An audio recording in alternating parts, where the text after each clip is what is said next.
ძალიან დიდი მადლობა. როგორი განცდა იყო მაშინ, როდესაც პირველად გაიგეთ ამის შესახებ, აი ეს იყო შიში, იყო გარკვეული აგრესია იმას ამ ტერორისტების მიმართ. როგორი პირველი თქვენი შეგრძნებები მაშინ? პირველად დავიწყო, ხო? დიახ. პირველად ალბათ უფრო გავბრაზდი იმაზე, რაც მოხდა. ან პირველი ემოცია იყო ეს გაბრაზება, მე უბრალოდ შემდეგი რამდენიმე საათი უბრალოდ მოუნდი ამის გადახარშვას, რაღაც სხვადასხვა არგუმენტების გაცნობას, გაანალიზებას. მაგრამ ნუ დაახლოებით ალბათ ერთი დღე მაინც ვერ გამოვიდი იმ ემოციიდან, რომ აი თქვა სანამ ბლოგს დავწერდი, იქამდე აი ეს ემოცია მიშლიდა მეტნაკლებად შედარებით ცივგორებით ანალიზში. ალბათ ჩემ შემთხვევაში ალბათ ჯერ სანამ ემოციამდე მივიდა საქმე ცოტა გაუგებარი იყო რა მოხდა.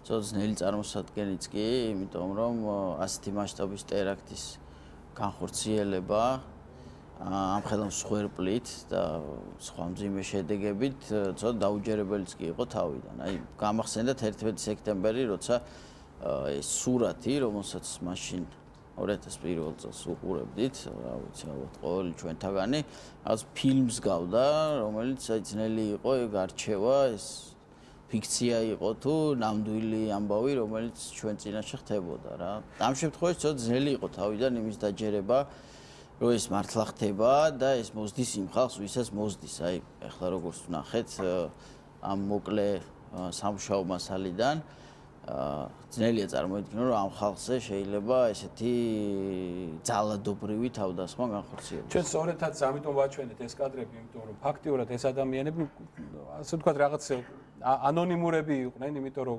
კარიკატურა ყველგან იყო გამოქვეყნებული, მაგრამ კონკრეტულად ეს ადამიანები არავის არ უნახავთ. აი გუშინაც, როდესაც ამ პარიზის ქუჩებს ხედავდით, ერთ-ერთი ფოტო უფრო სწორად ესეთი ძალიან დიდი პლაკატი იყო, სადაც ეს სათვალეების ჩანდა და ვერ მივხვდი თავიდან ვიზე ქონდათ აქცენტი და აი ხო კონკრეტულად როდესაც ამ სახეებს ხედავთ და ხედავთ თუ როგორ მუშაობდნენ ეს ადამიანები, იმიტომ რომ მათი სამუშაოც ისეთი იყო, საკმაოდ სახალისო იყო და ამაში არავითარი რაღაცა პრინციპული აგრესია არის. თქმა უნდა, ზადა თქვენ წლების მანძილზე საფრანგეთში ცხოვრობდით, მე ვიცი და მსგავსი რამ მოლოდინი გქონდათ, იმიტომ რომ პირველ დღეს, როდესაც ჩვენ ჩავერთეთ არის ერთ-ერთ ჩვენ მეგობარს მივმართეთ Skype-ით ჩაგვერთო. მან თქვა რომ არის ხალხი გამოსული ქუჩაში და ახლობით 10,000 კაცი იქნებოდა სულ. პირველ საღამოს ფაქტიურად არ იყო ძალიან დიდი ესეთი რეაქცია, უფრო რაღაცა შოკი იყო ალბათ და ამის გამო ხალხი არ გამოსულა ქუჩაში. მოლოდინი გქონდათ რომ აი ასეთი მილიონობით ადამიანი გამოვიდოდა მთელ საფრანგეთში? მართალი გითხრათ იმ საათებმა და დღეებმა, რომელიც მოყვა ამ პირველ ტერაქტს, რომელსაც შემდეგ მეორე ტერაქტიც მოყვა და შემდეგ ტერორისტების აყვანა და ალყაში მოქცევა, უფრო და ამ მოვლენას ისეთი მასშტაბი მიეცა იმის შემდეგაც მე თუ რო გაირკვა ამ მსხვერპლების რიცხვი, ამასთან დაერთო მეორე ტერაქტი, რომელსაც ძალიან ისეთი გამოხატული ანტისემიტური ნიშნები ქონდა, უკვე გასაგები იყო, რომ ეს ძალიან უკვე ისეთ თემებს შეეხო და ისეთ ღირებულებებს შეეხო, რომლის დასაცავადაც საფრანგეთში ტრადიციულად და ამ შემთხვევაშიც ძალიან მასშტაბური გამოსვლები იქნებოდა. აი ორი სიტყვით ცოტა უფრო მეტად რო გავიგოთ კონტექსტი, უნდა ითქვას, რომ ზოგადად სატირას, ამ შემთხვევაში კარიკატურას საფრანგეთში აქვს შეიძლება ითქვას მრავალსაუკუნოვანი ისტორია. შუა საუკუნეებიდან მოყოლებული საფრანგეთი გამოირჩეოდა ძალიან მძაფრი და აგრესიული სატირით, რომელიც მიმართული იყო როგორც პოლიტიკური მოღვაწეების მიმართ, ასევე ძალიან მძლავრი ანტირელიგიური და ანტიკლერიკალური მიმართულებებით. და ეს გაზეთი Charlie Hebdo, რომელიც უნდა ითქვას, რომ არ არის ის გაზეთი, რომელიც საფრანგეთში შეიძლება ყველაზე პოპულარული ან ძალიან პოპულარული გაზეთი უწოდოთ. თუ გადავავლებ თვალს ამ გაზეთის ისტორიას, ბოლო რამოდენიმე წლის განმავლობაში დგებოდა მისი არსებობის საკითხი, რადგანაც ეს გაზეთი თავის თავს, როგორც ამბობენ, ვერ ინახავდა და ფინანსური სიძინელეები ჰქონდა იმის გამო, რომ არ იყო ეს ძალიან პოპულარული, ანუ მკითხველებში.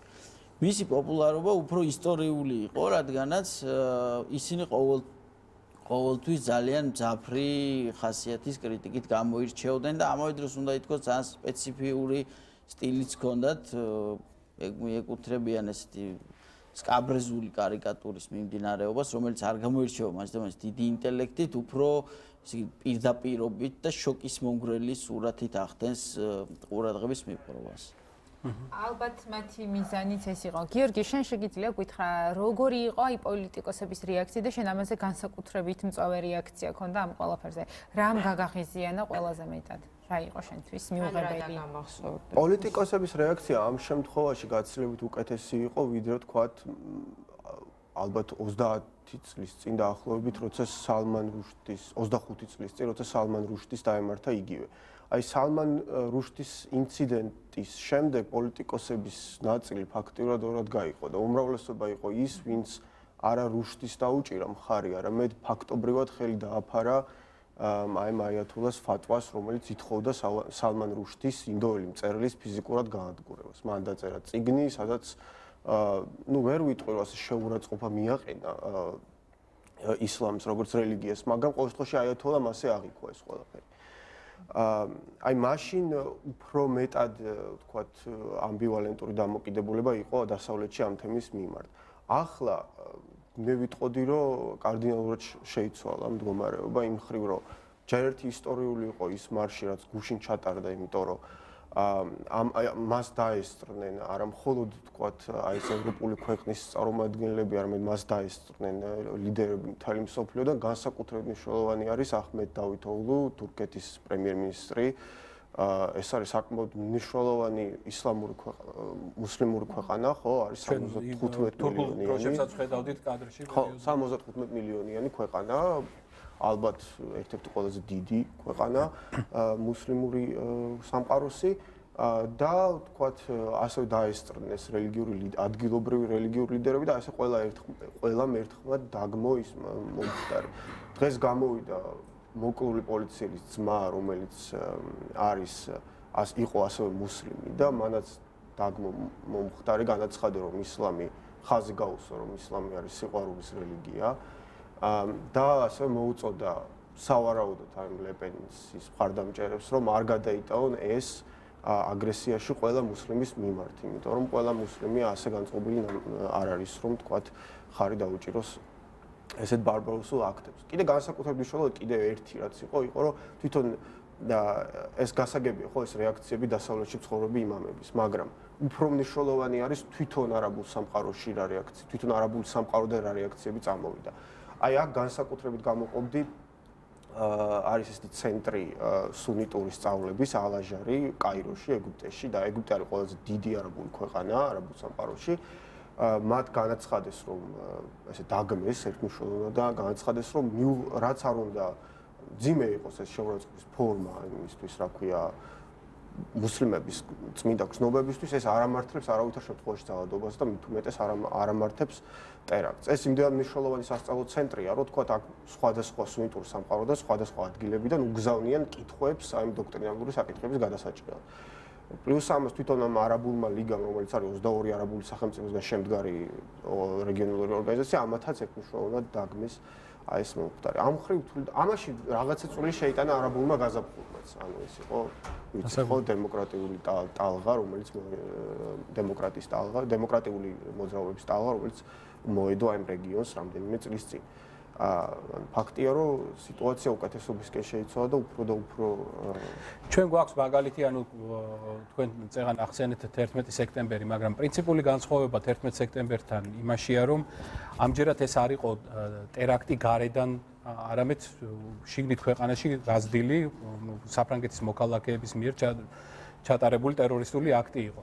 აი ამას ძალიან დიდი პრინციპული მნიშვნელობა აქვს. ალბათ ის რომ ჩვენ ბოლო წლების მანძილზე თვალს ვადევნებთ ევროპაში გამოზრდილ ახალგაზრდებს, რომლებიც ნაწილობრივ სირიაში ცომობენ, იღებენ მსგავს აქტებში მონაწილეობას, სიმპათიას ხედავთ მათ, ხედავთ ინტერნეტ გვერდებს, ფორუმებს, რომლებშიც ისინი აქტიურად მონაწილეობას იღებენ. რატო ხდება ეს? საფრანგეთი ერთ-ერთი ყველაზე დიდი ქვეყანაა ევროპაში, რომელშიც საკმაოდ სერიოზულად არის წარმოდგენილი მუსლიმური ქვეყნები, ეგრეთ წოდებული ყოფილი საფრანგეთის, ეგრეთ წოდებული კი არა, ყოფილი კოლონიებიდან. რატო მოხდა ასე, რომ ეს ახალგაზრდები აი ამ მსგავს აქტებში იღებენ მონაწილეობას? ეს არა მხოლოდ საფრანგეთში ხდება, გერმანიაში ვადევნებ თვალს, უამრავი ბრიტანელი იღებს მონაწილეობას, თქვათ იგივე ისლამური სახელმწიფოს სამხედრო სხვადასხვა დანაყოფებში. როგორ ფიქრობთ, მთავარი პრობლემა რა არის? როგორც სწორად იქნა ნათქვამი, ანუ საფრანგეთის როგორც სხვა ევროპული ქვეყნები დღესდღეობით დემოგრაფიულად წარმოადგენს საკმაოდ მეტნაკლებად ჭრელ სურათს. აქედან გამომდინარე არის მოსახლეობის გარკვეული ნაწილი, რომელიც ტრადიციულად ამ შემთხვევაში მუსლიმური რელიგიის მატარებელია. იქიდან გამომდინარე, რომ ძალიან აი ამ სამი ფრანგი ტერორისტის პროფილი ძალიან გავს ერთმანეთს სამივე, რადგანაც მათ ფაქტიურად იდენტური გზა განვლეს ამ რადიკალიზაციამდე და ესეთ სავალალო შედეგამდე. როგორია ეს გზა ორი სიტყვით? ორი სიტყვით რო გითხრათ, ესენი არიან ესეთი პარიზის არც თუ ისე სოციალურად ძიმე ფონის მქონე გარეუბნის ბინადრები, რომლებმაც ძალიან ადრეულ ასაკში შეაჩერეს თავიანთი განათლება, ანუ მიატოვეს სკოლა, შემდეგ იქნენ გასამართლებულები რამდენიმე მეტნაკლებად წვრილი კრიმინალის გამო და სწორედ ციხეში იწყება მათი შეხება რადიკალურ ისლამთან და იმ იმამებთან, რომლებიც ფაქტიურად საფრანგეთის შიგნიდან აწარმოებენ ამ ანდოქტრინიზაციას ამ ახალგაზრდების. ანუ შეგვიძლია ვთქვათ, რომ ციხეები ერთ-ერთი პლატფორმაა, ვთქვათ, მათი პროპაგანდის და სამუშაო არეალია. კი, დღესდღეობით უკვე აღიარებული, აქამდეც იყო აღიარებული, რომ ციხე არის საფრანგეთში, საფრანგეთზე რო ვილაპარაკოთ, ის ადგილი, სადაც უმეტეს შემთხვევაში ხდება ამ ხალხის უკვე რადიკალიზაცია და მზადება უკვე კონკრეტული ქმედებისადმი. საქმე იქამდეც მივიდა, რომ არის რამოდენიმე ციხე, რომელიც არის საფრანგეთში სპეციალურად გამოყოფილი ისეთი გამოხატული მორწმუნეებისთვის, ამ შემთხვევაში მუსლიმებისთვის და ხდება მათი იზოლაცია ცალკე ციხეებში, რადგან მათ არ მოახდინონ სხვა პატიმრებზე გავლენის მოხდენა. გიორგი, ფაქტიურად ბოლო კითხვა ძალიან ცოტა დრო დაგვრჩა. რატო უნდა გვაინტერესებდეს ეს ყველაფერი ჩვენ? რა კავშირი აქვს ამას ყველაფერს საქართველოსთან? ერთი მაგასაც უპასუხებ და მოკლედ დავამატებ წინა კითხვასაც, რომ ერთ-ერთი ყველაზე სერიოზული მიზეზი არის აი ეს თვითონ აი სოციალური თანასწორობის ფონი, რომელიც განსაკუთრებით არსებობს ფრანგულ ქალაქებში რა. ეს ევროპული ქალაქებისთვის მეტნაკლებად ცენტრალური ევროპის ქალაქებში დამახასიათებელი არ არის ესეთი ფონი, ეს რაღაცა პარიზისთვის განსაკუთრებული შემთხვევაა, როცა ვთქვათ აი ეს გეტოები წარმოიქმნა ისეთივე როგორც ამერიკაში გვაქვს. რა ვიცი, მე არ მახსენდება ესეთი ქალაქები გერმანიაში, ესეთი მძაფრად ესე გამოხატული ან ვთქვათ შვეიცარიაში ან ავსტრიაში. და ეს არის ერთ-ერთი მიზეზი კიდევ ამ ყველაფრის სამწუხაროდ, რომ არის თვითონ ეს სოციალური პრობლემები, რომელიც ხელს უწყობს განკოვლ ფორმად. ხო, რაც შეეხება საქართველოს. საქართველოსთვის ცხადი არის, რომ ეს მნიშვნელოვანია, ერთი ყველაზე მთავარი მიზეზი ის, რომ ჩვენს ყავს ესეთი რადიკალები, ან ჩვენ ვიცით შემთხვევები, როცა ვთქვათ, ეხლა ზუსტად რამე მახსოვს რამდენიმე წლის წინ. გაგაწყვეტინებთ ბაკა მეუბნება და ეხლა ყურში რომ დარეკა მაყურებელმა, რომელმაც თქვა, რომ ჩვენც ალბათ არანაკლებ გავბრაზდებოდით და გამწარდებოდით ჩვენს ანუ ჩვენი ხატებისთვისაც, რომ ვინმეს შეურაცხყოფა მოეყენებინეთო. საფრანგეთის ტერაქტზე ვსაუბრობთ. გიორგი ცხადაია, რადიო თავისუფლების ბლოგერი და ჟურნალისტი, საზა შენგელია, საერთაშორისო ურთიერთობების სპეციალისტი, არიან ჩვენთან სტუმრად. დიდი მადლობა კიდევ ერთხელ და დაუბრუნდეთ იმას, რაზეც სარეკლამო ჭრამდე ვსაუბრობდით, რატომ გვაინტერესებს ჩვენ ანუ საქართველოში ეს ამბები და რა საფრთხის შემცველი შეიძლება იყოს ზოგადად მსგავსი ტერაქტები. თვითონ აი ზარსაც უპასუხებ მაშინ ბარემ, ხო, სადაც იყო რომ აი თქვა ჩვენს გავბრაზდებით, თქვა ჩვენს რელიგიურ გზნობას. ნუ ცხადი ახლა მე არ მეგულება მომწმუნე ადამიანი, ვინც არ გაბრაზდება, როცა არ შეურაცხყოფ იმას, რისიც ჯერა, ხო, ახლა ყველა გაბრაზდება, ხო. მაგრამ ახლა ნუ გაბრაზებაც არის და გაბრაზებაც, ხო, ანუ ერთი არის გაბრაზება, როცა გიჭირავს ჟურნალი, გაბრაზდები და გადააგდებ. მეორე არის, როდესაც გიჭირავს ჟურნალი, გაბრაზდები, იღებ კალაშნიკოვს, მიდიხარ ამ ჟურნალის რედაქციაში და კლავ ადამიანებს. ხო, ადამიანებს, 12 ადამიანს. და +2 მეორე დღეს როგორც ვიცი, უკვე სუპერმარკეტში და მოკლეს პოლიციელი, მერე მათი თქვა თანამზრახულები შეიჭრნენ კოშერულ რესტორანში და იქაც 4 თქვა ძევალი დახოცეს. აი აქ ამაზე არის ლაპარაკი, რომ უნდა შევეჩვიოთ ამას, რომ აიღებ ჟურნალს, ნახავ რაღაცასაც არ მოგწონს და გადააგდე ის ნაგვის ურნაში. ხო, არ არის საჭირო ამისთვის კალაშნიკოვის აღება, არ არის საჭირო ამისთვის აღება რაღაცა ლაგვის აგნების და ვიღაცების და ცემატყების გამართვა ქუჩაში რა, აი ძალიან ეს არის თქვა მარტივი რაღაცა. ეს პროცესი გაიარეს დასავლეთის ქვეყნებში და იქაც არ იყოს უესე რო თქვა აღმოჩნდა რომ ბოლომდე ვერც კი გაიარეს.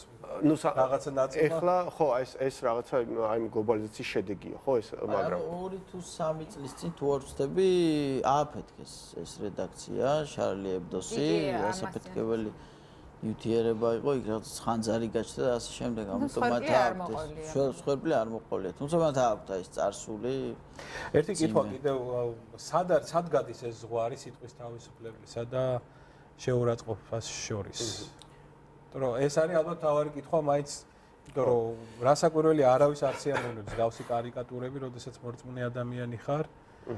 სულ ხშირად ვლაპარაკობთ იმაზე, რომ ჩვენ გვაქვს ადამიანებს თავისუფალი გამოხატვის უფლება, სიტყვის თავისუფლების გამოხატვის უფლება, მაგრამ ხშირად ამას მოყვება ის ზიანი, რაც თქვა დღეს საფრანგეთმა მიიღო. ნუ შეურაცხყოფა ეხლა როგორც თქვა სამართლებრივი თვალსაზრისით არის, როდესაც ერთ ადამიანს აყენებს შეურაცხყოფას მის პირად ღირსებას შელახავ. თქვათ ეს ამ შემთხვევაში თქვათ როცა პოლიტიკურ შეხედულებას ან რელიგიურ შეხედულებას ან რამე სხვა სახის შეხან ფილოსოფიურ შეხედულებას შეურაცხყოფ, ხო? ნუ ეს ნაკლებად შეიძლება ჩაითვალოს თქვათ ერთი ადამიანის ასე თქვათ სამართლებრივი თვალსაზრისით რა, იმიტომ რომ აი თქვათ ავიღოთ რელიგია, რას ნიშნავს რელიგიის შეურაცხყოფა, ხო? ყველა აი თქვათ არის სამი აბრაამისტური რელიგია, სამივე ერთმანეთს ეკამათება, ხო? ქრისტიანობა დაფუძნებულია იუდაიზმზე, ანუ აახლებს იუდაიზმს, ისლამი აახლებს ქრისტიანობას. ეს შეიძლება ჩაითვალოს, რომ ისინი ერთმანეთს შეურაცხყოფენ, არა, ხო, მაგრამ რაღაცა ტიპის კრიტიკაა, ხო, ანუ ესე რომ ჩავეძიოთ, დისკუსია, ხო? ესე რომ ჩავეძიოთ, მაშინ ნებისმიერი რაღაც შეიძლება ჩაითვალოს რელიგიის შეურაცხყოფად და ნუ მაშინ გამოვა, რომ თქვათ ერთი რელიგია შეიძლება გახდეს თქვათ დომინანტური და ყველა სხვა რელიგია აიკრძალოს, ყველა სხვა აზრი აიკრძალოს და მივიღებთ თქვათ ისე ტოტალიტარულ საზოგადოებას, როგორშიც ცხოვრობდით საბჭოთა დროს. ესეთი ამბები არის თუ არა ერთგვარი იმპულსი იმისთვის, რომ აი თუნდაც დაიწყოს მსჯელობა იმაზე, რომ რამდენად უნდა იყოს დაცული გამოხატვის თავისუფლება. ანუ ვიღაცებმა დასვან კითხვა ესეთი ფუნდამენტური უფლებებისთვის, ხო? ზოგადად ეს ტიპი ძიმე ტერაქტები რამოდენიმე ტიპის დისკუსიას იწვევს, ხო? ერთი არის ეს სად ხო არ უნდა იყოს შეზღუდული რაიმე სახით გამოხატვის თავისუფლება, რაც რა თქმა უნდა ნონსენსია და შეიძლება ითქვას გარანტირებულად, რომ საფრანგეთის შემთხვევაში ეს არ მოხდება. მეორე დისკუსია, რომელსაც ესეთი ტერაქტები იწვევს ხოლმე ხშირად არის ის, რომ ხომ არ უნდა დავთმოთ ჩვენი პირადი თავისუფლების რაღაცა დოზა იმისათვის, რომ უსაფრთხოება გაიზარდოს, ანუ ჩვენ პირადი მონაცემების ან სხვა კონფიდენციალური ინფორმაციის ხელმისაწვდომობა ხო არ უნდა დათმოს მოქალაქემ, რათა მისი უსაფრთხოება გაიზარდოს. ეს მოხდა 11 სექტემბრის შემდეგ ამერიკის შეერთებულ შტატებში, როცა მიიღეს განთქმული პატრიოტის აქტი. და შედეგებიც მივიღეთ საბოლოოდ ის. და ძალიან მალე ეს ყველაფერი გადაიზარდა იმაში, რომ გამოჩნდა, რომ ესეთი კონტროლის გარეშე დატოვება უსაფრთხოებაზე პასუხისმგებელი ორგანოებისა ძალიან ძიმე შედეგების მომტანია და არ არის მაინც და მაინც იმის გარანტია, რომ მსგავსი ტერაქტი არ გამეორდება, თუმცა აი საფრანგეთის შემთხვევაში ცხადია მეტნაკლებად, რომ ეს არის ქვეყანა, რომელსაც გააჩნია ძალიან მძლავრი სპეცსამსახურები და მიუხედავად ამისა ეს ტერაქტები იქნა განხორციელებული ხალხის მიერ, რომლებიც იყვნენ კარგად ცნობილი ამ სპეცსამსახურებისთვის და წესით და რიგით უნდა ყოფილიყვნენ ძალიან მკაცრი ზედამხედველობის ქვეშ. თუმცა აი კანონების ზედმიწევნით შესრულება, რომელებიც